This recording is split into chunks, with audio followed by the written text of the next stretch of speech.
પછી તો સાતે ચૂડેલો એકસાથે આ શીશામાં ઉતરી ગઈ અને પછી મોતી તલસાણીએ ઢાંકણું બંધ કરી દીધું અને ત્યાં જ માં મેલડી પ્રગટ થયા અને કહ્યું કે મોતી તલસાણીયા, હવે આ શીશાને ત્યાં જ ખાડો કરીને દાટી દે અને તેની ઉપર ધૂળનો ઢગલો કર. પછી એક પથ્થર રાખી એની ઉપર મારું નામ લખી દે અને કંકુના ચાંદલો કરી દે.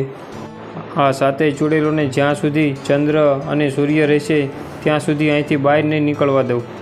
પછી તો મોતી તલસાણીએ ખાડો કરીને જમીનમાં ચૂડેલોને દાટી દીધી અને પછી એની માથે પથ્થર મૂકી ત્યાં માં મેલડીને બેસાડ્યા અને ત્યાં માતાજીનું નાનું એવું દેરું પણ કરી દીધું. મોગલપુરના આ મેરડીમાંની અનેક માનતા રાખે છે અને તેમની મનોકામના પૂરી પણ થાય છે. કોઈ માતાજીના તોરણ બાંધે છે, તો કોઈ માતાજીના તાવા કરે છે, તો કોઈ નવરંગો માંડવો નાખે છે.